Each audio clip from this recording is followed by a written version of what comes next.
हाँ भाई, तो आज हम लोगों ने अपने पास परफॉर्मेंस ऑफ अ कॉन्ट्रैक्ट आगे ख़त्म करना है, ठीक है। तो लास्ट क्लास में हम लोगों ने अपने पास देख लिया था कि परफॉर्मेंस क्या होती है, एक्चुअल परफॉर्मेंस, अटेम्प्टेड परफॉर्मेंस क्या होती है। उसके अंदर हमने रूल्स देख लिए थे अटेम्प्टेड परफॉर्मेंस के। फिर हमने डिस्कस कर लिया था कि time and place of performance क्या है, liability of joint promisor and promisee, और कॉन्ट्रैक्ट कौन परफॉर्म करेगा, कौन डिमांड करेगा, ठीक है। तो वैलिड टेंडर के क्या रूल्स हैं, सब चीज़ हमने अपने पास डिस्कस कर ली थी। और लास्ट हमने डिस्कस किया था रेसिप्रोकल प्रोमिसेस, जिसमें हमने डिस्कस किया था कि 3 तरीके के रेसिप्रोकल प्रोमिस होते हैं, mutual and independent, mutual and dependent और म्यूचुअल एंड कॉन्करेंट, ठीक। चलो जी, तो आज आगे करते हैं। हमने आज अपने पास करना है rules regarding performance of reciprocal promises. Chirag मुझे दे दे फ़ोन, दे दे दे दे, तेरे पास अच्छा नहीं लग रहा। Rules regarding performance of reciprocal promises. तो रेसिप्रोकल प्रोमिसेस हमने क्या डिस्कस किया था, प्रॉमिस फॉर अ प्रॉमिस, मतलब ऐसे प्रोमिसेस जहाँ पे आप साइमल्टेनियसली एक दूसरे के साथ कोई परफॉर्मेंस कर रहे होते हो, आप एक परफॉर्मेंस प्रॉमिस करते हो, दूसरा भी उसका आपको बदले में प्रॉमिस कर रहा है, ठीक। तो उनमें से सबसे पहले देखो साइमल्टेनियस परफॉर्मेंस है।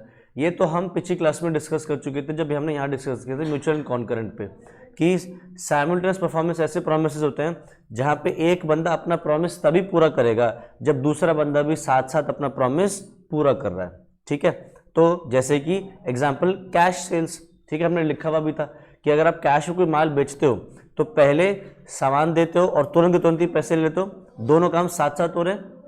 तो in case of reciprocal promises there is no obligation on the promiser to perform his promise unless the promisee is willing to perform his reciprocal promise।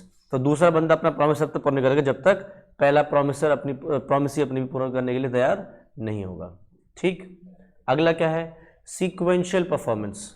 Sequential performance basically पता है क्या है, ये वाला है, एक तरीके से कह लो म्यूचुअल एंड इंडिपेंडेंट है, ठीक है। मतलब सीक्वेंस में चलेगा कि एक बंदा अपना काम पहले करेगा, उसी के बाद दूसरा बंदा अपना काम करेगा, उससे पहले नहीं करेगा। जैसे कि फॉर एग्जांपल हमने लिया था कि तुमने अपना घर बनाने के लिए कॉन्ट्रैक्टर को पकड़ा और कॉन्ट्रैक्टर से क्या कहा कि कॉन्ट्रैक्टर तू मेरा घर बना, मैं तुझे पैसे दूंगा। तो जब घर बनाएगा उसी के बाद पैसे दिए जाएंगे, ठीक है। मतलब हाँ, ये भी होता है कि आप साइमल्टेनियसली भी पैसे देते रहते हो, बट फाइनल पेमेंट कब अल्टीमेटली होगी, जब सामान तुम्हारा घर वो बना देगा, ठीक। तो सीक्वेंशियल परफॉर्मेंस में क्या हो गया, एक सीक्वेंस में चलेगा कि पहले एक बंदा अपना प्रॉमिस पूरा करेगा यानी कि प्रॉमिसर, उसके बाद प्रॉमिसी अपना प्रॉमिस पूरा करेगा। तो if the contract calls for an order in which acts promised should be performed, then the act should be performed in that order, जिस ऑर्डर में, ठीक है। या फिर एक एग्जाम्पल इसी में देखते हैं लेबर वाले में, तो जहाँ पे तुमने कॉन्ट्रैक्टर को अपने घर बुलाया कि क्या बोला था कि घर बनाइयो मेरा, बट तुझे माल पहले मैं दूंगा, माल मैं दूंगा, तो अपना लेबर लेके आइयो। तो बताओ क्या वो तुम्हारा घर बना सकता है जब तक तुम उसको माल नहीं दोगे? नहीं। तो सीक्वेंस क्या हुआ कि तुम पहले माल दोगे, वो फिर घर बनाएगा, तो सीक्वेंस हो गया। तो एक तरीके से क्या हो गया, ये म्यूचुअल एंड कंडीशनल में आ गया कि दूसरी पार्टी तभी काम करेगी जब पहला अपना काम पूरा कर लेगी, मतलब एक के एक्ट के ऊपर ही दूसरे का काम डिपेंडेंट है। या फिर तुम दर्जी से कह रहे हो, टेलर से कह रहे हो कि भैया मेरे को सूट सिलना है, ठीक है। अब सूट सिलवाने के लिए कपड़ा कौन देगा, तुम दोगे, तो फिर सीक्वेंशियल ऑर्डर हो गया कि पहले तुम कपड़ा दोगे तभी तो वो सूट सिल सकता है, पहले तुम अपनी मेजरमेंट्स दोगे तभी तो वो सिल सकता है, अदरवाइज नहीं सिल सकता। तो ये क्या हो गया, सीक्वेंशियल परफॉर्मेंस। अगला, one party preventing the other to perform the promise. अगर एक पार्टी दूसरी पार्टी को अपना प्रॉमिस परफॉर्म करने से रोक रही है, तो फिर जो पार्टी परफॉर्म करने की इच्छा रखती है वो ये कह सकती है कि मैंने तो अपनी तरफ से ऑफर किया टू परफॉर्म, बट आपने मुझे रोक दिया, तो मेरी तरफ से परफॉर्मेंस हो चुकी है, जिसको हमने अटेम्प्टेड परफॉर्मेंस भी समझा था, ठीक। तो जिस पार्टी ने परफॉर्म करने की इच्छा जताई थी, अब वो दूसरी पार्टी से कह सकती है कि तुम अपने प्रॉमिस पूरा करो, क्योंकि मैं तो अपना पूरा प्रॉमिस करने के लिए तैयार बैठा हूं, तुमने मुझे रोक दिया। जैसे कि फॉर एग्जांपल मैं अक्षत को गुड्स डिलीवर करने के लिए तैयार बैठा हूं, अक्षत ने मुझे क्या कह दिया कि सर अभी मेरे पास गोदाम पे जगह नहीं है, आप बाद में भिजवा देना। तो अब इस सिचुएशन में अगर उन गुड्स को कोई भी नुकसान होता है तो वो कौन उठाएगा नुकसान, मैं या अक्षत? तुझे उठाना पड़ेगा, क्योंकि मैं तो अभी का अभी अपने पास से भेज देता, फिर तेरे दुकान पे जैसा मर्जी रखा होता मुझे कोई फर्क नहीं पड़ता। अब मेरी दुकान पे रखा है तो अब वो रिस्क तेरा हो जाएगा अक्षत, क्योंकि तूने मुझे रोका है डिलीवर करने से, ठीक। और मैं तेरे से गुड्स की पेमेंट मांग सकता हूँ ये कह के कि भैया डिलीवर तो मैं कर दूँ, आज ले जाओ, तुम ही नहीं लेके जा रहे तो भैया मेरी पेमेंट कर दो, बाकी माल तुम जब मर्जी उठवा लो, ठीक। तो क्या कह रहा है, इफ वन पार्टी प्रिवेंट्स और makes it impossible for the other party to perform their job, then the affected party has the option of voiding the contract.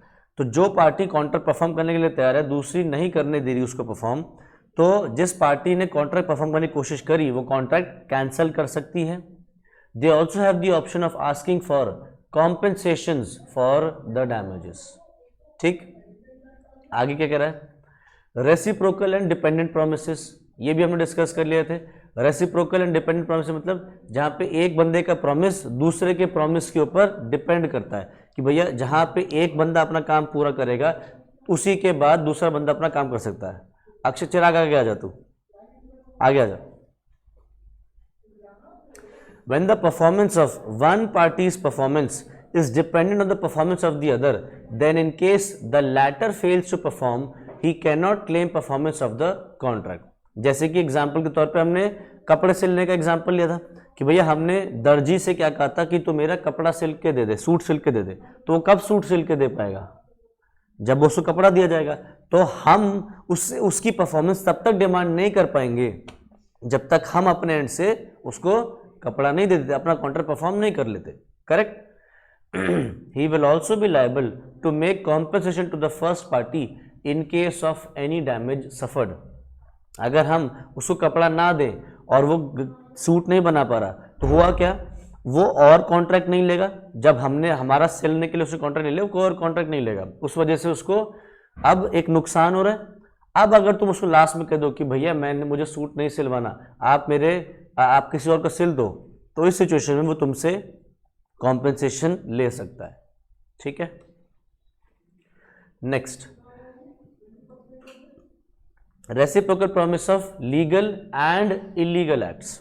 तो क्या लिख रहा है, when two persons promise first to do things which are legal and secondly to do certain things which are illegal, then the set of promises is valid, but the first set of promises is valid but the second is void. जैसे for example ये हो तुम और ये है तुम्हारे पास एक property, एक घर है, घर कुछ भी कह लो, ये तो ये हो तुम और ये हूं मैं। ये प्रॉपर्टी किसकी है, तुम्हारी है। मैं ये प्रॉपर्टी तुमसे रेंट पे लेने आया हूँ कि मुझे प्रॉपर्टी रेंट आउट कर दो, ठीक है। तो मैंने तुमसे पूछा रेंट कितना, तुमने बोला सर इसका रेंट है 15,000 रुपये पर मंथ। मैंने कहा ओके मैं ले लेता हूँ। तो तुमने मुझसे ऐसे पूछा कि आपको यहाँ पे क्या करना है, इस प्रॉपर्टी में क्या करना है। मैंने कहा मैं यहाँ पे जुआ खेलूँगा,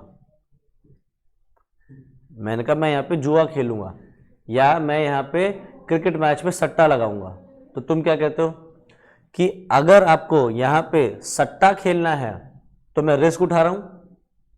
कौन, तुम रिस्क उठा रहे हो ना कि तुम्हारी पुलिस को पता चल गया तो तुम भी जेल वेल जा सकते हो कि तुमने प्रॉपर्टी ऐसी जगह ऐसे बंदे को क्यों दी जो यहाँ पे जुआ खेल रहा है, जो यहाँ पे क्रिकेट मैच में सट्टा लगा रहा है। तो तुमने मुझसे क्या कहा, अगर तो तुम्हें ये घर रहने के लिए चाहिए तो 15,000 रुपये पर मंथ, अगर तुम यहाँ पे जुआ खेलोगे तो रेंट होगा 50,000 पर मंथ,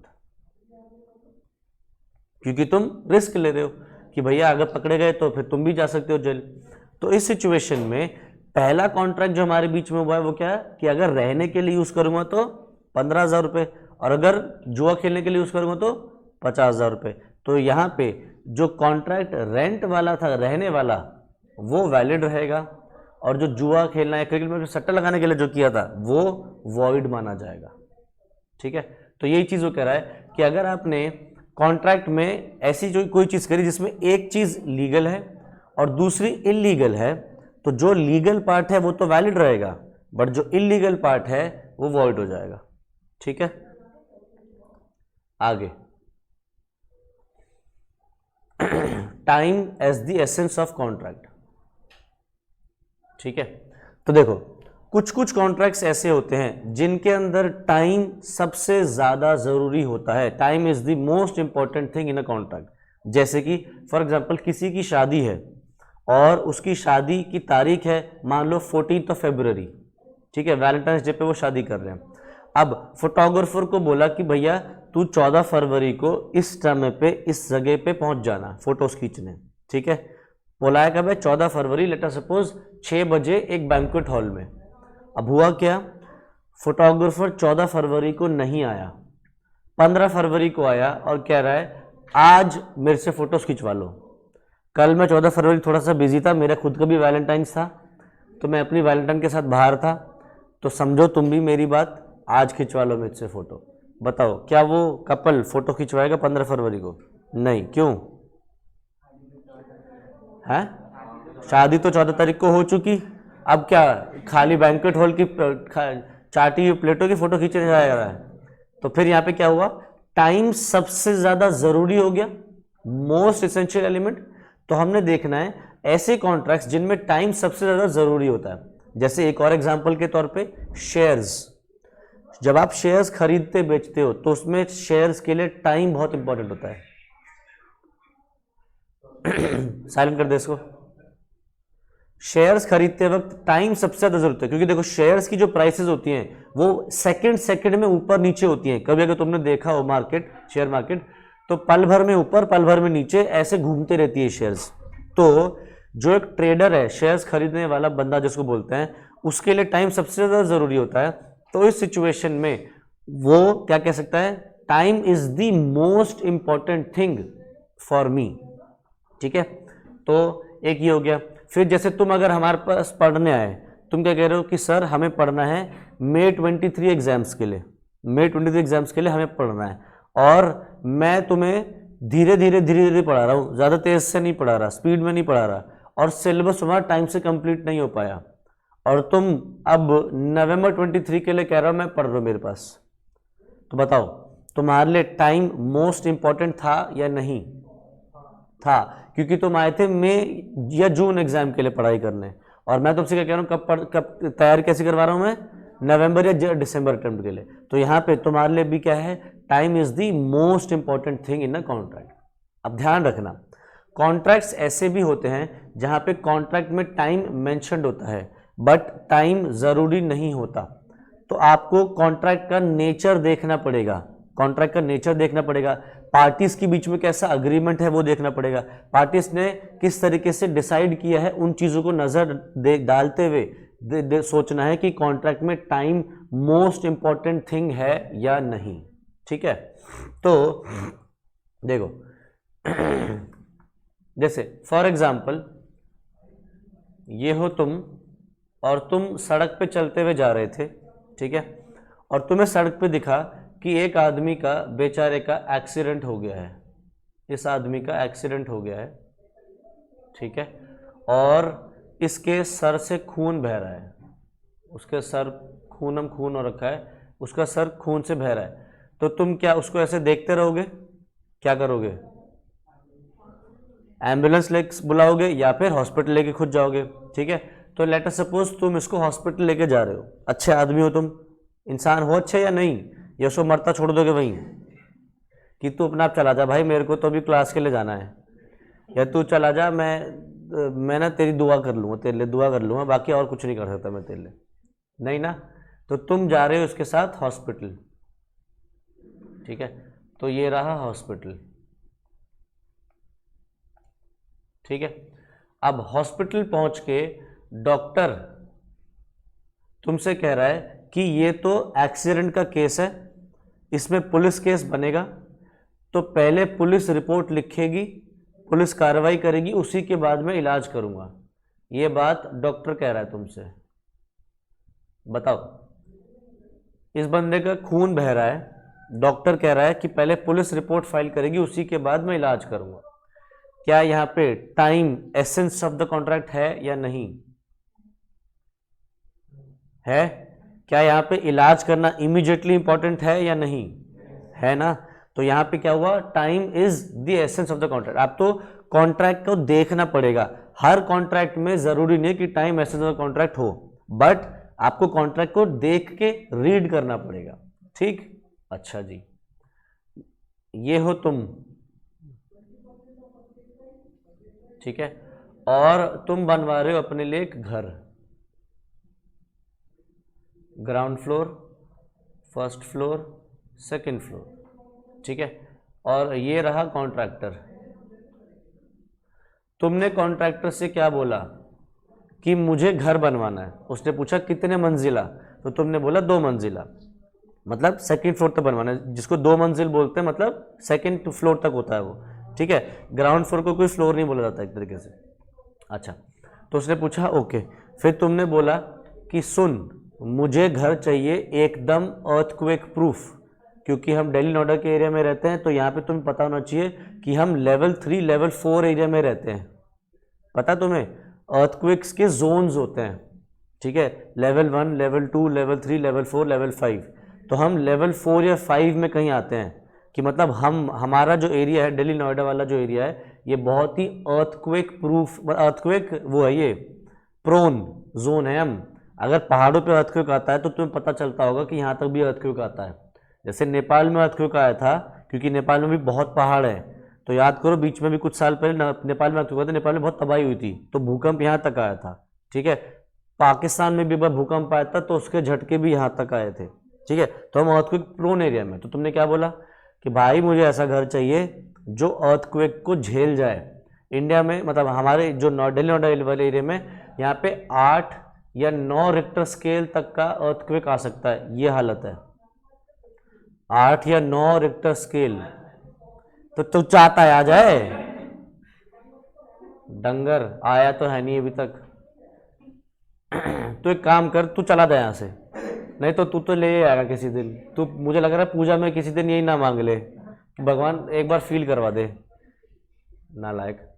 तो क्या हुआ कि तुमने उससे क्या कहा कि भाई साहब घर मेरा ऐसा बनना चाहिए कि जहाँ पे अगर सिंगल लोहा लगा तो वहाँ तू डबल लोहा लगा, जहाँ पे भी आपको माल लगाना है तो अच्छे से अच्छा सीमेंट लगा, अच्छे से अच्छी क्वालिटी का वो लगा, ईंटें लगा। मुझे किसी भी तरीके से घर में कोई वो नहीं चाहिए, मतलब रहता है ना कि कहीं से भी वो नहीं होना चाहिए, प्रॉब्लम नहीं आनी चाहिए मुझे कहीं भी, घर इतना सॉल्व मजबूत होना चाहिए। अच्छा, तुमने कॉन्ट्रैक्टर ने कहा ओके सर, आप फिक्र मत करो, मैं अर्थक्वेक तो छोड़ो, अगर भगवान भी आके आपका घर हिला दे तो भी आपको आपका घर वहीं का वहीं रहेगा, मैं ऐसा घर बना के दूंगा। ठीक है, तुमने पूछा बता कि घर बनाने में कितना टाइम लगेगा। वो कह रहा सर जिस हिसाब का आप घर चाहते हो ना, उस हिसाब से घर बनने में कम से कम 10 महीने लग जाएंगे।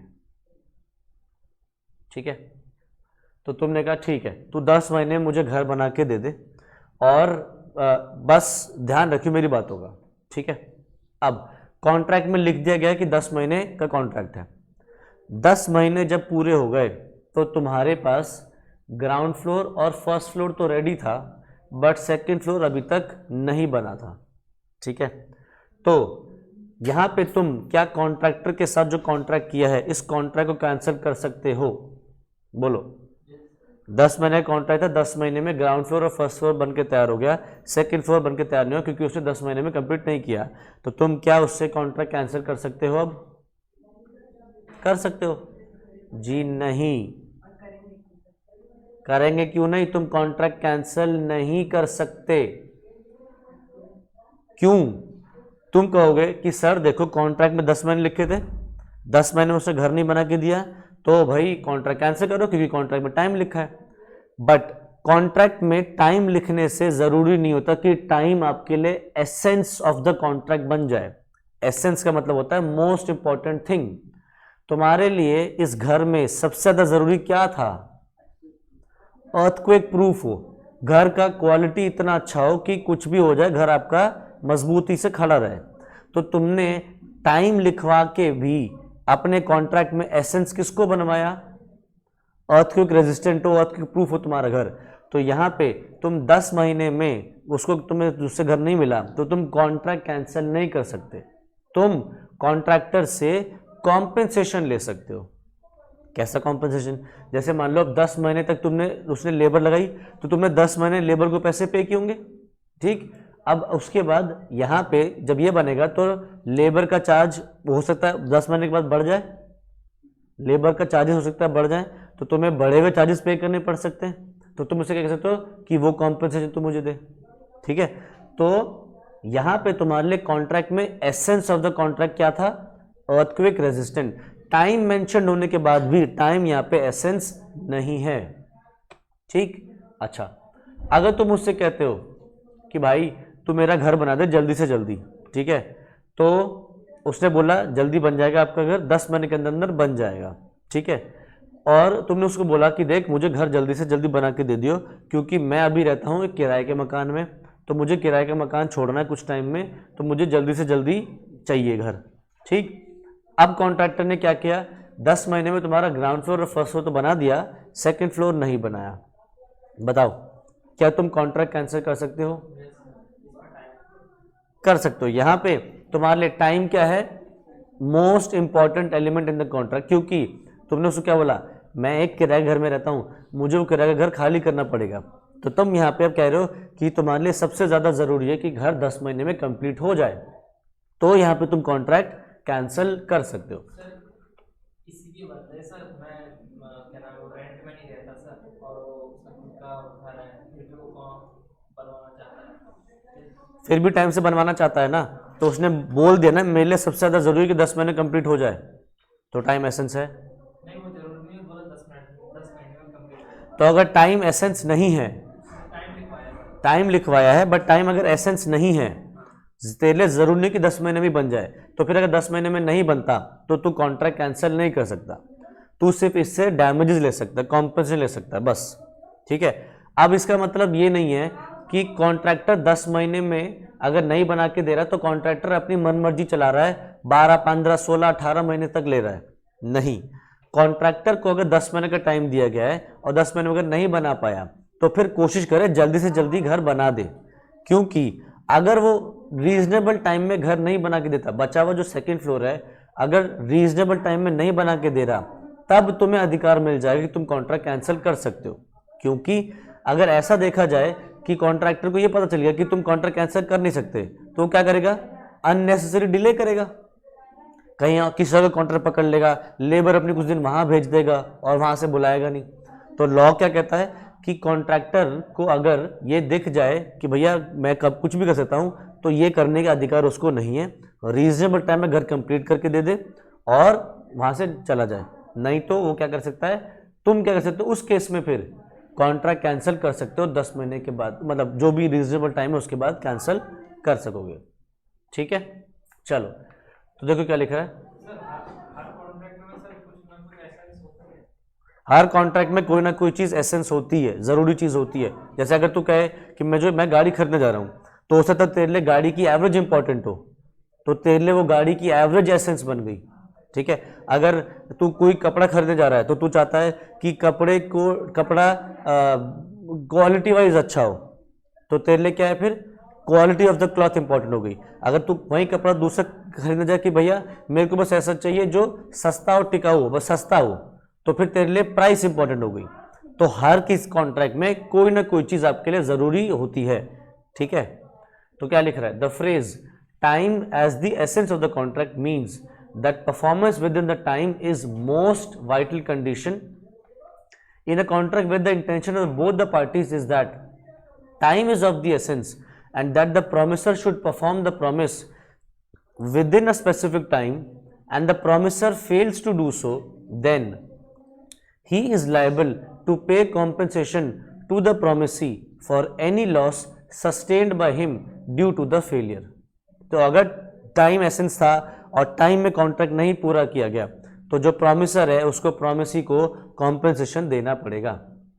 सर कब होता है टाइम एसेंस, तो टाइम एसेंस कब होता है आपको कैसे पता चलेगा, it depends upon the intention of the parties, like purchasing shares where price of the share changes with in seconds, nature of the transaction like treatment of a patient in an emergency room, या फिर terms of the contract, if the parties to the contract have expressly agreed that performance within a limited time was necessary। तो time essence कहाँ हो सकता है, अगर parties की intention है, या फिर सिचुएशन की डिमांड है, या फिर कॉन्ट्रैक्ट में स्पेसिफिकली टाइम को सबसे ज्यादा जरूरी एलिमेंट बनाया गया है। तो ठीक है, आगे even where a time specified, आगे मैंने बताया था कि कहीं कहीं पे कॉन्ट्रैक्ट में टाइम मेंशन होने के बाद भी टाइम एसेंस नहीं हो सकता। हमने वहां पे क्या देखना है कि क्या जरूरी है। तो लिख रहा है even where a time specified time may not be of the essence of the contract. जा चिराग वहीं चला था, वहीं चला था, तेरे को क्लास में बैठना ही नहीं है, तो वहां तू तो सुनना है कि भैया सर मेड से क्या बात कर रहे हैं, तू लगा ले उसके साथ मिलके पोछा, नालायक। Even where time is specified, time may not be the essence of the contract, and one has to look at the nature and construction of the contract and the intention of the parties in order to ascertain whether time is of the essence of the contract or not. तो time mention होने के बाद भी time essence नहीं हो सकता। आपको क्या करना है, पार्टीज की इंटेंशन देखनी, जैसे कि अर्थक्वेक प्रूफ वाले एग्जांपल में हमने डिस्कस किया था। ठीक It is well settled that unless a contrary intention appears on the contract, generally in commercial contracts, time of delivery of goods is of the essence of the contract, but not the time of payment of price. अगर आप एक normal contract देखोगे तो जहां पे goods खरीदे जा रहे हैं और गुड्स बेचे जा रहे हैं, तो उस केस में डिलीवरी ऑफ गुड्स का जो टाइम होता है वो मोस्ट इंपॉर्टेंट होता है।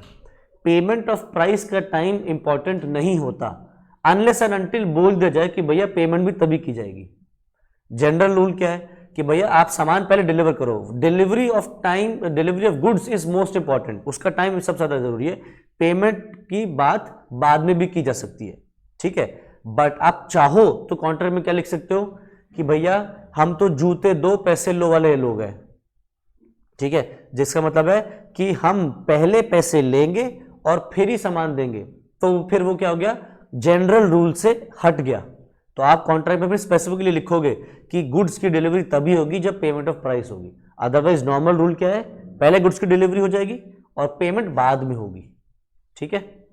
अच्छा, लैंड के केस में, जमीन के केस में usually time is not the essence of the contract because land values do not change frequently. अगर आप जमीन खरीद रहे हो तो जमीन के जो दाम है वो जल्दी जल्दी नहीं बढ़ते हैं कि भैया आज जमीन 10 लाख की थी, कल में 50 लाख की हो गई, ऐसा नहीं हो सकता।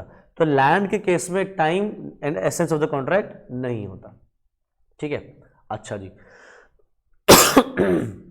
तो अगर फेलियर हो जाए to perform at the time fixed if time is of the essence, तो सोचो एग्जाम्पल है कि भैया लड़का लड़की ने शादी के लिए फोटोग्राफर बुक किया, फोटोग्राफर से क्या कहा 14 फरवरी को आ जाना, हमारे को अपनी शादी की फोटो खिंचवानी है। फोटोग्राफर कब पहुंचा, 15 फरवरी, 14 को अपनी वैलेंटाइंस बना के आया। अब बताओ क्या वो शादीशुदा जोड़ा कॉन्ट्रैक्ट कैंसिल कर सकता है? कैंसिल कर सकता है। क्या उस फोटोग्राफर से कॉम्पेंसेशन ले सकते हैं? ले सकते हैं। अभी कुछ साल पहले ही, एक डेढ़ साल पहले ही ऐसी न्यूज़ क्लिपिंग आई थी। आई थिंक पिछले से पिछला बैच जो आया था हमारे पास, उनमें से एक बच्चे ने न्यूज़ की क्लिपिंग निकाल के लाके मुझे भी दिखाई थी कि न्यूज़पेपर में प्रॉपर ये आया था। ये जो केस मैं तुम्हें बता रहा हूँ कि फोटोग्राफर बुक किया, फोटोग्राफर शादी के दिन नहीं पहुंचा, तो उन्होंने फोटोग्राफर पे केस किया और फोटोग्राफर से कॉम्पेंसेशन रिकवर किया था। क्योंकि एक शादीशुदा जोड़े के लिए एक बहुत इंपॉर्टेंट चीज़ होती है कि उनके पास अपनी शादी की फोटोज हो, उनकी लाइफ एक बहुत इंपॉर्टेंट दिन होता है वो। तो यहाँ पे उसने उनको मेंटली हरास किया है फोटोग्राफर ने, तो फोटोग्राफर कॉम्पेंसेशन देगा।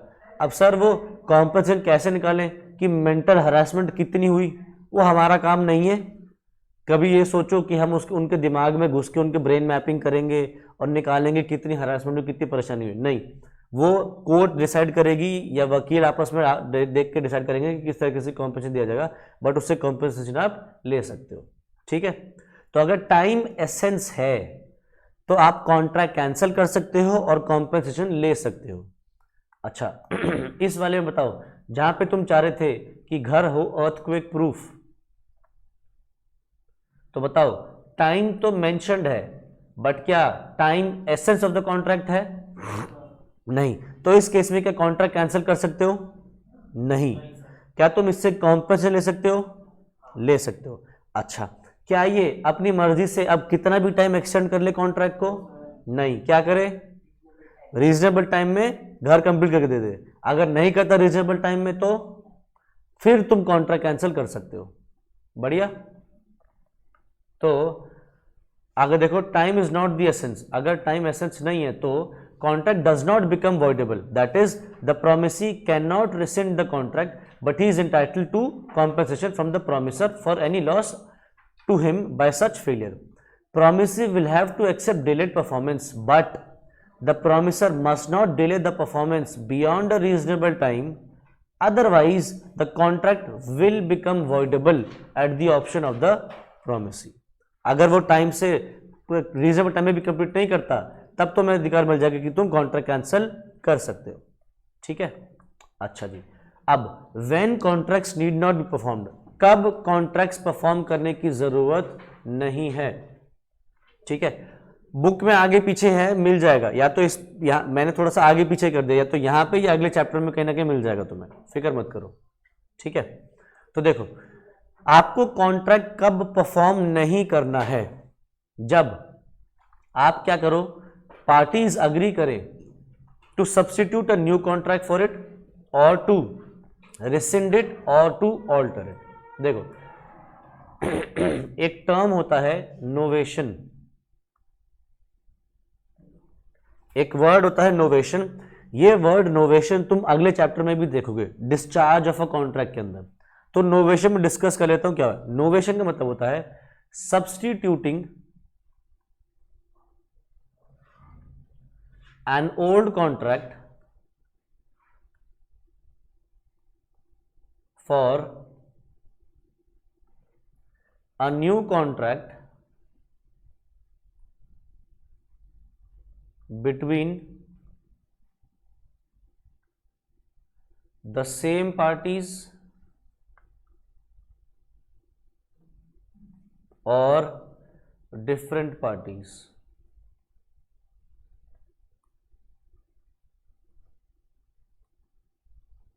ठीक है, तो देखो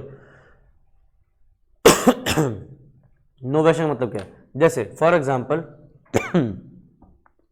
तुम आए मेरे पास और तुमने क्या कहा कि सर हमें ना आपसे, या तुम ऐसे समझो, मेरे से छोड़ो, ये हो तुम और तुमने अपने पास एक कॉन्ट्रैक्टर को एम्प्लॉय किया और तुमने कॉन्ट्रैक्टर से क्या बोला कि कॉन्ट्रैक्टर तुझे मेरे लिए घर बनाना है। ठीक है, ground floor, first floor, second floor.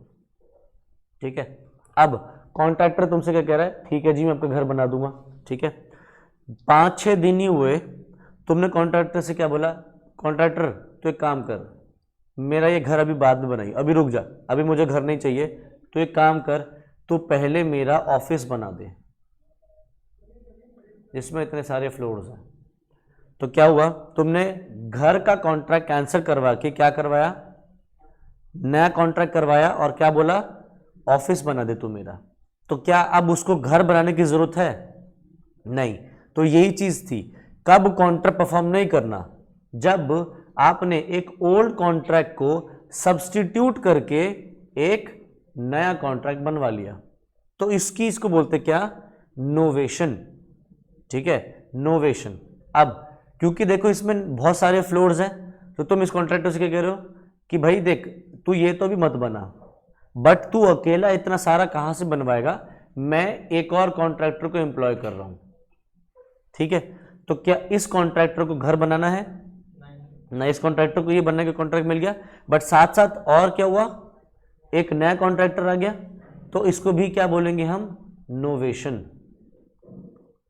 तो नोवेशन में क्या होता है, आप सब्स्टिट्यूट करते हो एक ओल्ड कॉन्ट्रैक्ट को विद अ न्यू कॉन्ट्रैक्ट, या तो सेम पार्टी रखते हो या फिर आप डिफरेंट पार्टीज भी कर सकते हो। ठीक है, तो in that case old contract need not be performed. अच्छा, या फिर फॉर एग्जांपल ये हो तुम और ये है कॉन्ट्रैक्टर, तुमने कॉन्ट्रैक्टर से क्या कहा कि सुन भाई तुमने कॉन्ट्रैक्टर से बोला कि तू मेरे लिए ग्राउंड फ्लोर और फर्स्ट फ्लोर बना दे।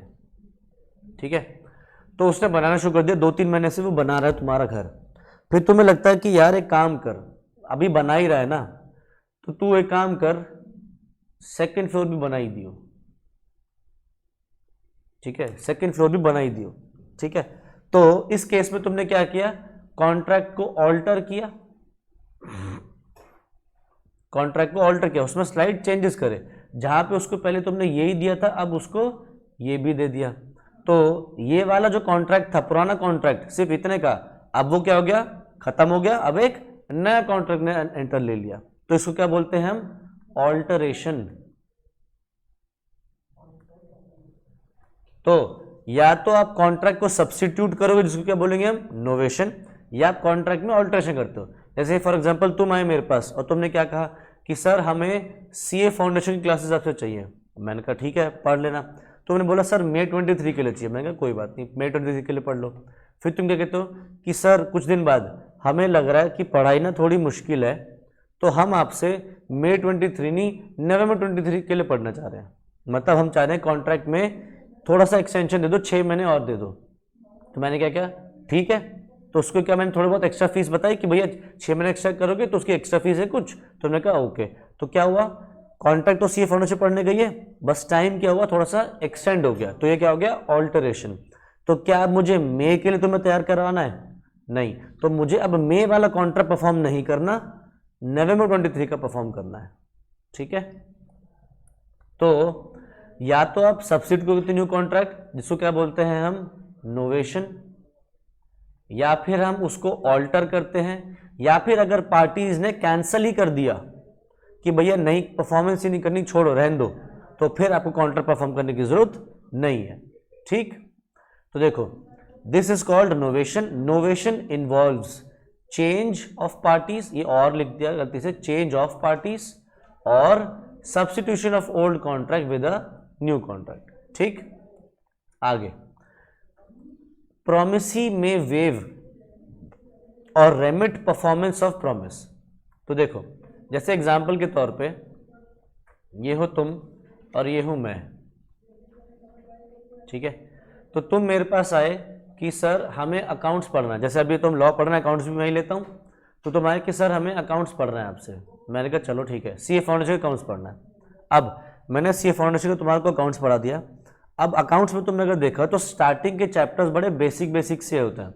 अगर तुम अपने पास आज भी बुक्स खोल के देखो तो तुम्हें देखोगे फाउंडेशन के वो कुछ स्टार्टिंग के चैप्टर्स अकाउंट्स के बेसिक्स वाले हैं कि भैया रेवेन्यू क्या है, सेल्स क्या है, एक्सपेंसेस क्या है, कंटिजेंट एसेट क्या है, कंटिजेंट लायबिलिटीज क्या है, कैपिटल एसेट क्या है, कैपिटल लायबिलिटी क्या है, ये बेसिक चीज़ें हैं। ठीक है।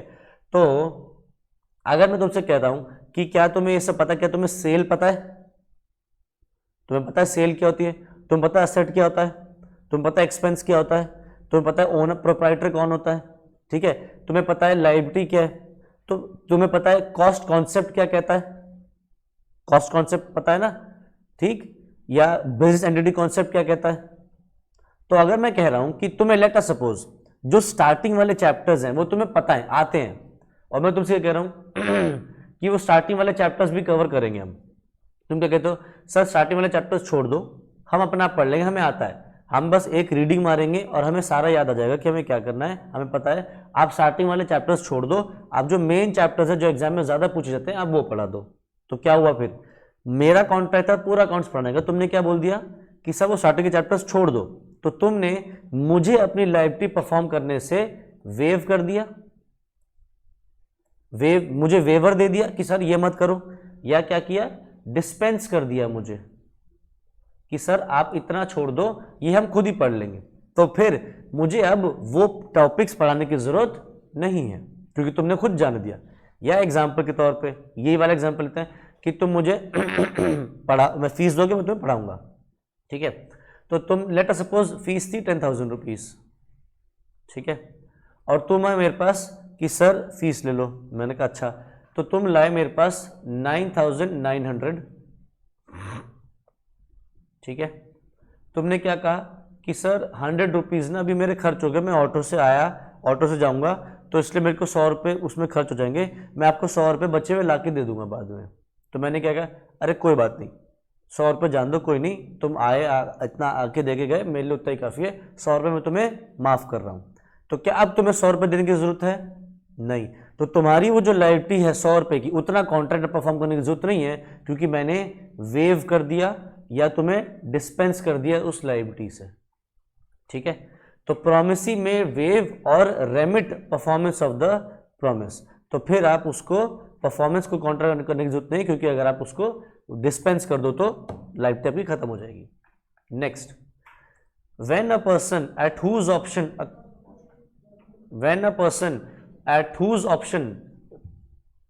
a contract is voidable rescinds it, हाँ जल्दी अभी हो खुला होगा शायद, when a person at whose option a contract is voidable rescinds it, the other party need not perform any promise। देखो हमने एक बात सीखी है, voidable contract, याद है voidable contract क्या था? क्या था voidable contract?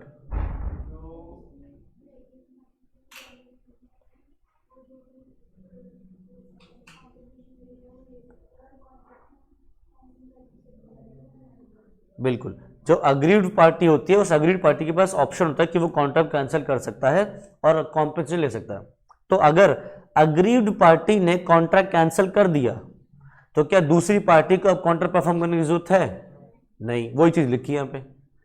When a person at whose option a contract is voidable rescinds it, rescinds मतलब cancels it, the other party need not perform any promise, correct? Next, when its performance becomes impossible, अगर आपने contract किया कि भैया मैं तुम्हें 50,000 रुपये दूंगा अगर मोदी सरकार 2024 में भी आ जाती है। फॉर एग्जाम्पल हमारे बीच में एग्रीमेंट कॉन्ट्रैक्ट क्या हुआ है कि मैं तुम्हें वो दूंगा 50,000 रुपये दूंगा अगर मोदी 2024 में भी प्रेसिडेंट पीएम बन जाता है। एंड हुआ क्या, मोदी ने रिजाइन कर दिया फॉर एग्जाम्पल बीजेपी से, तो क्या अब मुझे पैसे देने की जरूरत पड़ेगी तुम्हें? नहीं, क्यों? क्योंकि अब इम्पॉसिबल हो गया, मोदी ने रिजाइन कर दिया, तो अब वो मोदी पीएम नहीं बन सकेंगे, करेक्ट? ठीक है, वैसे ऐसा पक्की बात तो होना नहीं है, but for example this is a theory कि इम्पॉसिबल चीज अगर हो जाए तो क्या होगा, आपको काउंटर परफॉर्म करने की जरूरत नहीं है। या फिर मैंने अक्षत से क्या कहा, अक्षत अगर तेरी शादी हो जाए, फॉर एग्जाम्पल किससे करा तेरी शादी, किससे करेगा? अरे रहने दे, पढ़ाई से शादी करेगा तू। फॉर एग्जाम्पल हम कह रहे हैं, मैं कह रहा हूं अक्षत अगर तेरी कियारा आडवाणी से शादी हो गई तो मैं तुझे दूंगा 2 लाख रुपए, ठीक है? अब क्या हुआ, कियारा आडवाणी ने शादी कर ली उससे, आदित्य सिद्धार्थ मल्होत्रा से कर ली, तो क्या अब तेरी शादी हो सकती है? नहीं, तो क्या हो गया, अब ये इम्पॉसिबल हो गया। अब या तो तुझे सिद्धार्थ मल्होत्रा को संभालना पड़ेगा या फिर वो खुद छोड़ दे तो होगा, अदरवाइज अब तो इम्पॉसिबल होगी, तो फिर क्या मुझे पैसे देने पड़ेंगे? नहीं, ठीक। तो अगर परफॉर्मेंस इम्पॉसिबल हो गई तो फिर contract need not be perform. तो a contract to do an act which after the contract is made becomes impossible और unlawful becomes void when the act becomes impossible or unlawful, provided such impossibility or unlawfulness was not due to any act of the promisor. Next, if any promisee neglects or refuses to afford the promisee reasonable facilities for the performance of his promise, the promisor is excused by such neglect or refusal as to non-performance caused thereby. अच्छा, इसका example समझते हैं, बहुत easily समझ में आ जाएगा। तुमने अपने घर पे एक इलेक्ट्रिशियन को बुलवाया, क्या बोल के कि भैया मेरा ना फैन खराब हो गया है, आप ये फैन ठीक करने आ जाओ, ठीक है? अब एक बात बताओ, जितना ही ऊपर फैन लग रहा है, क्या ये फैन पे अकेला अपना आप चढ़ सकता है वो आदमी? क्या इतना लंबा आदमी है दुनिया में? नहीं। अब तुम उससे क्या कह रहे हो, जब वो यहाँ आता है कि भैया, वो कह रहा है भैया कुछ सीढ़ी दे दो, चढ़ जाऊंगा तो मैं जा सकता हूँ। तुमने कहा सीढ़ी वीढ़ी नहीं देना, मैं कोई सीढ़ी स्टूल टेबल कुछ नहीं दूंगा, ऐसे ठीक कर। बताओ कर लेगा? नहीं। यानी कि प्रॉमिसी हो तुम, वो प्रॉमिसर है, वो उसने प्रॉमिस की तुम्हारा फैन ठीक कर देगा और तुम वो प्रॉमिसी, बट तुम उसको वो चीजें ही नहीं दे रहे हो, वो प्रोवाइड ही नहीं कर रहे हो जिससे वो कर सकता है ठीक। तो फिर इस केस में promiser need not perform his promise. यही तो पढ़ा ना, कब कॉन्ट्रैक्ट परफॉर्म नहीं करना। तो वो बिजली वाला चुपचाप अगर वहां से चला जाए तो तुम कुछ नहीं कर सकते उसका, क्योंकि तुमने उसको वो बेसिक चीजें ही नहीं दी जिस चीज से वो ठीक कर सकता है। या तुमने इलेक्ट्रिशियन को बुलाया, और उससे बोला कि भैया फैन खराब हो गया है। अब वो पूछ रहा है कौन सा फैन खराब हो गया, तुम कह रहे हो मैं नहीं बता रहा, वो तो खुद ही ढूंढ ले, ठीक है। या तुम कह रहे हो यार पता नहीं, मेरे को मम्मी ने बोला था कि कोई फैन खराब है, तो देख लो कौन से फैन खराब है, मुझे नहीं पता, मैं तो क्लास जा रहा हूं। बताओ क्या उसको फैन ठीक करने की जरूरत है? नहीं, क्योंकि तुमने उसको बताया नहीं क्या ठीक करना है, कौन सा फैन ठीक करना है। अब ये थोड़ी कि पूरे घर के फैन ऑन ऑफ करके देखता रहेगा, सारे स्विचेस ऑन करके देखता रहेगा, तो फिर he need not perform his promise, ठीक है। और छठा पॉइंट, कब काउंटर परफॉर्म नहीं करना? व्हेन इट इज इलीगल, ठीक है। छठा पॉइंट क्या है? When it is illegal. Next क्या रह गया? अप्रोप्रिएशन ऑफ पेमेंट्स रह गया, असाइनमेंट हो गया, ठीक है। ये आसान है, आगे बढ़ते, इसको पढ़ते हैं अपने पास, अप्रोप्रिएशन ऑफ पेमेंट्स। अब आओ देखो इसको एग्जांपल लेते हैं। मान लो जैसे कि ये है अक्षत, ठीक है, और ये है अभिषेक, ठीक है। तो अक्षत और अभिषेक क्लास के बाद खाने पीने निकल जाते हैं कि भैया हम 1-1:30 बजे के आसपास छूटते हैं, तो फिर भूख लगती है, चल खाने पीने चलते हैं। और ये दोनों एक एक ऑलमोस्ट रोज खाने पीने जाते हैं। तो जैसे 3 फरवरी को ये लोग खाने गए, खाने का बिल आया 200 रुपये का, ठीक है। किसने पे करा? मान लो अक्षत ने पे करा, ठीक है। फिर 4 फरवरी आई, 4 फरवरी को ये लोग फिर खाने चले गए, तो फिर बिल आया 300 रुपये का। किसने पे किया? अक्षत ने पे किया, ठीक है। 5 फरवरी को फिर खाने गए, बिल आया 250 रुपये का। किसने पे किया? अक्षत ने पे किया। तू बस खाने पे लगा रही हो, ये नहीं कि दे दियो। सर खिला दो आप रहे हो, मैं तो बैठा हूँ सर। 6 फरवरी को फिर खाने गए, बिल आया 220 रुपये का। किसने पे किया? अक्षत ने पे किया, ठीक है। तो 6 फरवरी को ये लंच किया था, फिर 6 फरवरी को डिनर पे भी लेके गया अक्षत इसको, 300 रुपये का फिर खाना खाया। पे किसने किया? अक्षत ने, ठीक है। तो ये खाने पीने जा रहे हैं और बार बार कौन पे कर रहा है? अक्षत पे कर रहा है। एक दिन अभिषेक को थोड़ी सी शर्म आई कि यार मैं इसका खाया जा रहा हूँ, थोड़ा सा इसको पेमेंट भी कर देते हैं।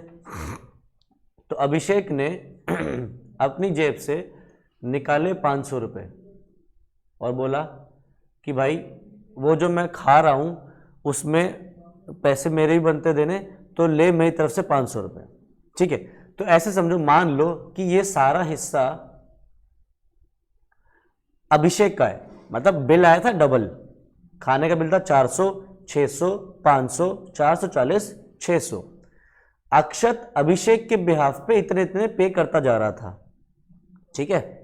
अब एक दिन अभिषेक को शर्म आई, अभिषेक ने क्या किया? अपनी जेब से निकाले 500 रुपये, उससे क्या कहा कि यार वो जो हम इतने दिनों से खा रहे हैं, तो तू उनमें से मेरा हिस्सा पहले 500 रुपये कर ले, ठीक है। अब अभिषेक ने इसको बोला कि ये 500 रुपये तू कहाँ के मान? उसने बोला तू 500 रुपये मान वो जो हमारी डिनर डेट थी वो, ठीक है, और जो हमने 3 फरवरी को खाया था वो, ठीक है। तो फिर अभिषेक को क्या करना पड़ेगा? ये अक्षत क्या करे? इस पेमेंट को किस तारीख की पेमेंट माने? एक तो 3 तारीख की और एक 6 तारीख की डिनर डेट की, करेक्ट। तो क्या हुआ? तो अभिषेक ने क्या किया? बताया कि मेरी पेमेंट को कहां की पेमेंट मानो, करेक्ट। 3 तारीख की पेमेंट और 6 तारीख की पेमेंट, इसको बोलते हैं अप्रोप्रिएशन ऑफ पेमेंट्स, ठीक है। तो जो डेटर है, डेटर कौन है? अभिषेक। अक्षत को पैसे किससे लेने हैं? अभिषेक से ना, तो अभिषेक क्या है? डेटर है, और अक्षत क्या है? एक तरीके से उसके लिए क्रेडिटर है। तो अभिषेक ने जब बता दिया तो अक्षत क्या करे? पेमेंट किस किस तारीख की माने? 3 और 6, क्योंकि उसने बता दिया। अच्छा, मान लो अभिषेक नहीं बताता, अभिषेक नहीं बता रहा कि ये पेमेंट किस तारीख की माने, तो फिर कहां की माने? कहीं की भी मान सकता है जहां की अक्षत को ठीक लगे। जहां अक्षत अप्रोप्रिएट करना चाहता है वो वहां कर ले। 3 तारीख को करना है और 4 तारीख को करना है, यहां पे भी कर सकता है, मर्जी है उसकी। 3 और 6 करना चाहे वो कर ले, 3 और 5 को कुछ करना चाहे और बचे हुए कुछ इसके लिए करना चाहे, जो मर्जी चाहे अक्षत कर सकता है। ठीक है, अच्छा जी, मान लो अक्षत भी नहीं डिसाइड कर पा रहा कि कहां की पेमेंट मानूं, तो फिर कहां की पेमेंट मान जाएगी? अभिषेक ने नहीं बताया और अक्षत भी नहीं समझ पा रहा कि किस तारीख की पेमेंट मानूं 500 रुपए, तो फिर क्या करें? कहीं को मानोगे तो ना, कहीं की तो किस तारीख की पेमेंट कर चुके हो। टोटल में से तो कम हो जाएगा, अलग बात है, ठीक है, बट कहीं को तो मानोगे ना कि इस तारीख की पेमेंट हो गई है, तो फिर मानोगे सीक्वेंस में, इन ऑर्डर ऑफ टाइम, जिस जिस वक्त जो जो ट्रांजैक्शन हुई है उस हिसाब से बांटते चल जाओगे। तो पहली ट्रांजैक्शन हुई 3 तारीख और फिर ट्रांजैक्शन हुई 4 तारीख, तो इससे 500 रुपये खर्च हो गए, तो वो मानेगा फिर इसके। ठीक है, अगर अक्षत भी डिसाइड नहीं कर पा रहा तो। ठीक है, अच्छा जी सर मान लो जैसे यहाँ पे आपको दिख रहा है कि 2 दिन की पेमेंट हुई है, 2 दिन एक साथ ही खाया है। ठीक है, 2 तारीख 2 दिन है जहां पे दोनों दिन में एक ही बार में खाया है, तो फिर अगर अक्षत यहां की करना चाहे तो कैसे करें? तो फिर इस रेशियो में 500 रुपए को डिस्ट्रीब्यूट कर ले। मान लो अक्षत चाहता है कि इसको लेटेस्ट ट्रांजैक्शन के लिए माने 6 तारीख की, तो 6 तारीख में तो अभी 520 रुपए खर्च हुए, 500 मिल गए, 20 रुपए भी बचते हैं, तो 20 रुपए जो बच गए उसको कैसे डिस्ट्रीब्यूट करें? तो सिंपली क्या कह लो, ये 500 रुपए 22:30 के रेशियो में बांट ले, मतलब 220:300 का जो रेशियो है इस रेशियो में बांट ले कि भैया 220 में से कितने मिल गए और 300 में से कितने मिल गए, तो डिफरेंस जो आएगा वो 20 रुपये अपना आप एडजस्ट हो सकता है। ठीक है, अच्छा एक लास्ट चीज इसके अंदर और रह गई कि मान लो इन्होंने 2 तारीख पे भी खाना खाया था। ठीक है, 2 तारीख में लेट अस सपोज खाना खाया 150 रुपए का। ठीक है, पे किसने किया? अक्षत ने। अब हुआ क्या है, अभिषेक की ना मेमोरी बड़ी शॉर्ट है, गजनी है हमारा ये। गजनी से क्या मतलब है कि अभिषेक को जल्दी भूल जाता है कि क्या हुआ था। तो अभिषेक अब 2 तारीख की ट्रांजैक्शन में थोड़ा सा कंफ्यूज सा है कि 150 था या 120 था। ठीक है, अभिषेक अक्षत कह रहा नहीं 150 ही था, अभिषेक कह रहा नहीं यार मुझे लग रहा 120 ही था, कह रहा नहीं मैं कह रहा हूँ 150 था। तो इस बात पे कि 150 है या 120, इस अमाउंट के ऊपर क्या हो रहा है? डिस्प्यूट चल रहा है। ठीक है, अब हुआ क्या, अभिषेक ने आके इसको 500 रुपये दे दिए और ये नहीं बताया कि ये 500 रुपये किस तारीख की पेमेंट माने। ठीक है, तो अक्षत क्या करता है? अक्षत कहता है मैं इसको 150 रुपये में मान लूंगा, ये जो 150 रुपये थे ये। क्या अभिषेक मान जाएगा कि इसको 150 रुपये में ले ले? नहीं, क्योंकि अभिषेक के हिसाब से कितनी पेमेंट है? 120 और अक्षत के हिसाब से 150। तो लॉ ये कहता है कि जिस अमाउंट के ऊपर डिस्प्यूट चल रहा है आप वो 500 उस ट्रांजैक्शन के ऊपर अप्रोप्रिएट नहीं करोगे। ठीक है, यानी कि इस 150 ये 500 रुपये इन ट्रांजैक्शन में से किसी की पेमेंट मानी जाएगी जिन पे कोई डिस्प्यूट नहीं है, बट जिस अमाउंट पे डिस्प्यूट है उस अमाउंट के ऊपर अप्रोप्रिएशन नहीं माना जाएगा जब तक कि वो डिस्प्यूट सॉल्व ना हो जाए कि 100 120 है या 150 रुपये। ठीक है, तो ये इसको पढ़ लोगे। अगर तो देखो डिस्कस के लिए, अगर पेमेंट डेटर नहीं बता दी, इंडिकेट कर दी, तो पेमेंट कहाँ की करे फिर? माने जहाँ की वो बता के गया डेटर। अगर वो नहीं बता के गया तो फिर क्या करे? देन द क्रेडिटर में apply the payment at his discretion, अपने आप से लगा ले, अक्षत अपने आप से डिसाइड कर ले कि कहाँ की लगाना है। ठीक है, बट क्या लिखा था? He can not apply the payment to any disputed और unlawful debt, but he may apply to any time barred debt. जो टाइम बार्ड डेट है उसकी तरफ ले सकता है, बट जिस पे डिस्प्यूट चल रहा है उस डिस्प्यूटेड अमाउंट के ऊपर वो पेमेंट अप्रोप्रिएट नहीं कर सकता। और अगर दोनों में से कोई भी पार्टी नहीं बता पा रही, चूज नहीं कर पा रही कि 500 रुपये कहाँ के लें, तो फिर पेमेंट कैसे अप्लाई की जाएंगी? इन ऑर्डर ऑफ टाइम, ठीक है। और अगर सेम डेट पे है, अगर डेट्स हैं सेम डेट के, तो payments will be appropriated proportionately. Proportional का मतलब होता है इन द रेशियो। यही मैंने बोला था ना कि ये 220 और 300 में अप्रोप्रिएट कर ले। बढ़िया, चलो जी। लास्ट आ रहा है असाइनमेंट ऑफ कॉन्ट्रैक्ट, और असाइनमेंट के साथ हम सक्सेशन भी पढ़ेंगे अपने पास बेसिकली, बस, और फिर चैप्टर हमारा खत्म। असाइनमेंट, अब तुम्हारे दिमाग में कहता है असाइनमेंट मतलब सर वो जो स्कूल में मिलता था ना असाइनमेंट, वैसे कॉन्ट्रैक्ट में हमने दूसरे बंदे को एक असाइनमेंट दिया है कि घर जा कंप्लीट करके ला और फिर हम कॉन्ट्रैक्ट करेंगे। तो यहाँ पे असाइनमेंट ऑफ कॉन्ट्रैक्ट का मतलब ये नहीं होता।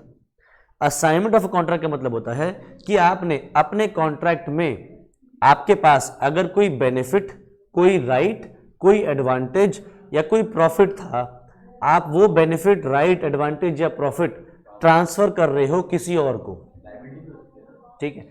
तो लायबिलिटी ट्रांसफर नहीं हो सकती, आप किसी को लायबिलिटी ट्रांसफर नहीं कर सकते। एक ही केस में कर सकते हो, अगर डेथ हो जाए या इंसॉल्वेंट हो जाए एक आदमी, ठीक है, अदरवाइज नहीं होता। तो देखो जनरल रूल क्या है कि एक आदमी अपने जीते जी अपनी लायबिलिटीज किसी और को असाइन नहीं कर सकता, बट उसको अगर कोई फायदा पहुंचने वाला है तो वो फायदा जो है वो किसी और को असाइन कर सकता है अपने जीते जी।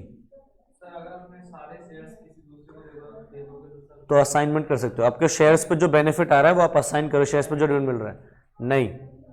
आप अपनी लायबिलिटी अपने जीते जी किसी और को ट्रांसफर नहीं कर सकते। एक ही सिचुएशन में कर सकते हो, अगर मर गया आदमी तो मर जाने पे उसके असेट्स एंड लायबिलिटीज ट्रांसफर होंगे किसको, उसके लीगल रिप्रेजेंटेटिव को, यानी कि लीगल एयर को।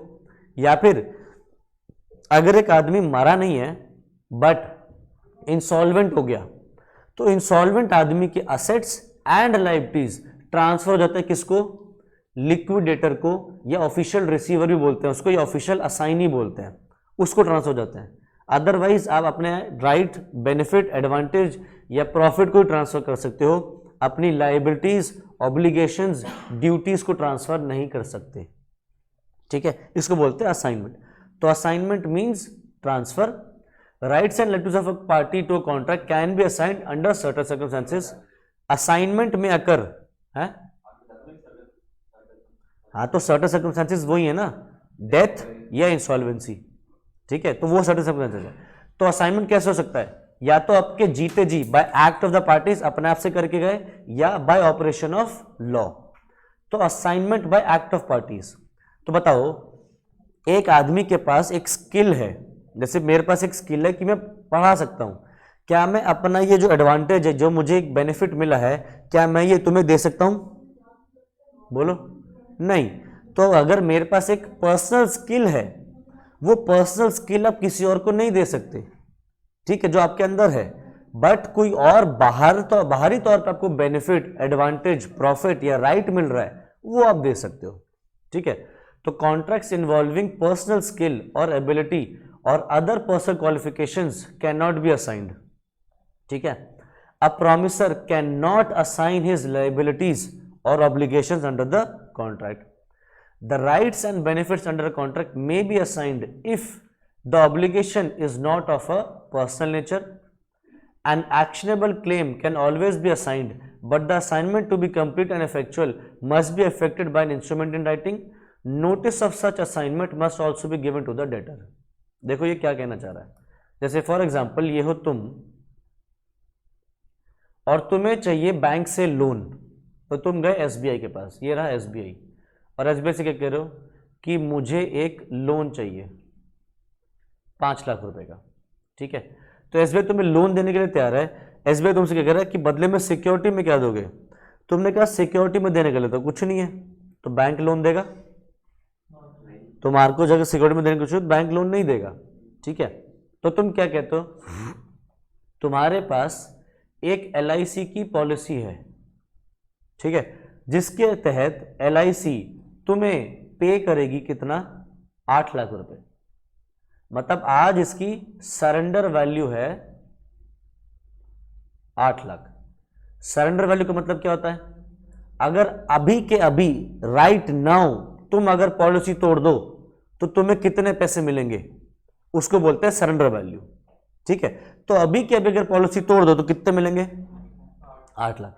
और अगर पॉलिसी कंटिन्यू करते चले जाओगे तो ये 8 लाख से अमाउंट बढ़ता चला जाएगा, कभी भी कम नहीं होगा, जितना है उससे ज्यादा ही बच जाएगा ये। ठीक है, तो LIC तुम्हें पैसे देगी, तो यानी कि तुम्हारे पास एक बेनिफिट है कि तुम्हें 8 लाख रुपए मिलेंगे इंश्योरेंस कंपनी से। तो तुम क्या कर सकते हो, ये जो बेनिफिट तुम्हें LIC से मिलेगा, ये बेनिफिट तुम SBI की तरफ असाइन कर सकते हो, जिसमें तुम SBI से क्या कह रहे हो कि सुन तुझे सिक्योरिटी चाहिए थी ना, SBI कहता है हाँ सिक्योरिटी चाहिए थी, तो ले सिक्योरिटी में मैं तुझे अपनी LIC पॉलिसी दे रहा हूं, जिसके अकॉर्डिंग मुझे 8 लाख रुपए मिलेंगे, किससे? LIC से। तो तुम अगर SBI को अपनी पॉलिसी असाइन करते हो तो ये असाइनमेंट तुम्हें राइटिंग में करना पड़ेगा और इसको रजिस्टर भी करना पड़ेगा।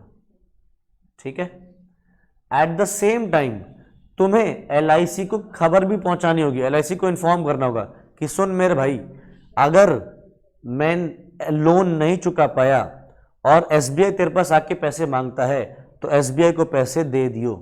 तो तुम्हें राइटिंग एंड रसीद तो करवानी पड़ेगी SBI के साथ, साथ साथ LIC को भी इन्फॉर्म करना पड़ेगा ऑफ सच असाइनमेंट। हाँ सर, ये SBI ने सर इस बंदे को तुमको 6 लाख रुपए का लोन दिया। मुझको बोल, मुझको तुझे दिया। हाँ सर, आपको 6 लाख का लोन दिया हम्म और LIC की जो उसकी पर्सन थी, आपकी LIC थी वो 8 लाख की थी, और आप बता नहीं रहे कि इसने अपनी LIC से इसे असाइन कर दी SBI को। तो सर अगर जैसे ये पेमेंट नहीं कर पाया, ये अगर आप पेमेंट नहीं कर पाए तो LIC है वो मैं तोड़ के उसे पेमेंट कर सकता हूँ SBI को? नहीं, SBI सीधे साधे LIC से ले सकता जाके। सर 8 लाख है ना, तो SBI अपने 5 लाख रुपए लेगा और बचे हुए 3 तुझे दे देगा।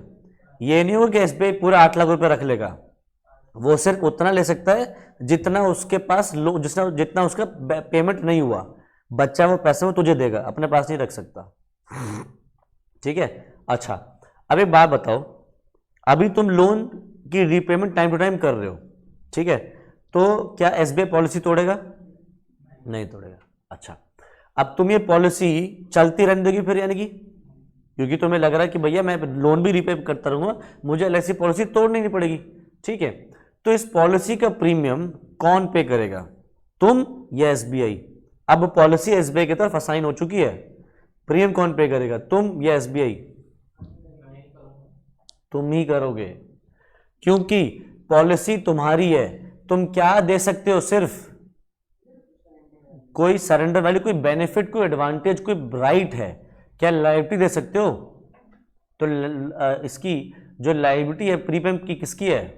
तुम्हारी है, वो असाइन नहीं होगी, सिर्फ और सिर्फ उससे आता हुआ बेनिफिट असाइन हो सकता है। ठीक है, चलो जी।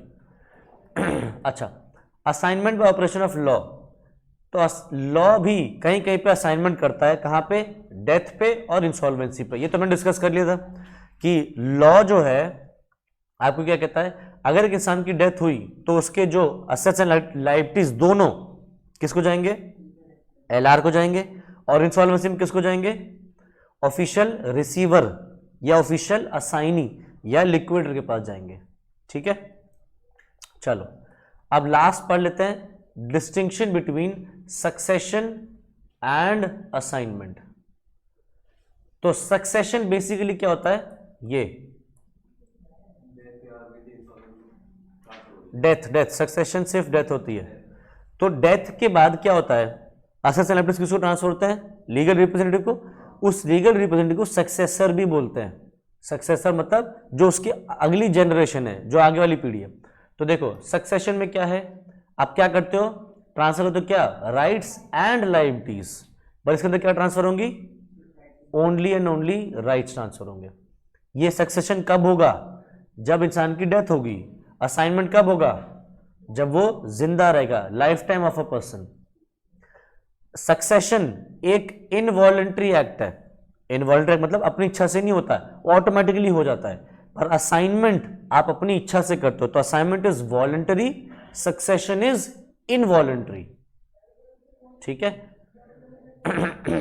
आगे रिटन डॉक्यूमेंट, सक्सेशन जो होगा रिटन डॉक्यूमेंट के बिना भी हो सकता है, क्योंकि वो तो ऑटोमेटिकली ट्रांसफर करेगा लॉ, पर असाइनमेंट के लिए राइटिंग होना जरूरी है। इसके अंदर सब कुछ ट्रांसफर होगा, राइट्स एंड लाइबिलिटीज, इसका स्कोप बड़ा है, इसका स्कोप छोटा है। नोटिस, इसके अंदर सक्सेशन का नोटिस देने की जरूरत नहीं है, बट इसके अंदर नोटिस देने की जरूरत है। बोला था ना मैंने, LIC को भी नोटिस देना पड़ेगा तुम्हें। और इसके अंदर कोई कंसिडरेशन जरूरी नहीं है, मतलब जो एक मर गया आदमी वो तो कुछ दे रहा है अपने सक्सेसर को, क्या सक्सेसर कुछ दे रहा है? नहीं, वो तो मर गया ना, तो जिसको जो मिलना था वो तो मर गया, तो उसके अंदर कंसिडरेशन जरूरी नहीं है, बट इसके अंदर कंसिडरेशन जरूर होता है। जैसे देखो यहाँ पे SBI वाले एग्जाम्पल में तुम SBI को पॉलिसी कब दे रहे थे? जब वो लोन दे रहा था, तो यानी कि तुम्हें कुछ कंसिडरेशन मिल रहा है तभी तुम असाइनमेंट करते हो, बट सक्सेशन में कंसिडरेशन की जरूरत नहीं पड़ती। ठीक है, तो परफॉर्मेंस ऑफ अ कॉन्ट्रैक्ट भी हमारा खत्म हो गया। ठीक है, बताओ इस चैप्टर में कोई डाउट, कोई चीज पूछे तो बताओ। कोई डाउट नहीं? चलो जी, तो आज इतना ही करते हैं। ठीक है, इसके आगे एक लास्ट चैप्टर बच गया, फिर कॉन्ट्रैक्ट टाइप खत्म, डिस्चार्ज ऑफ कॉन्ट्रैक्ट हम अपने पास नेक्स्ट क्लास में कंटिन्यू करते हैं। ठीक है, thank you so much, bye bye.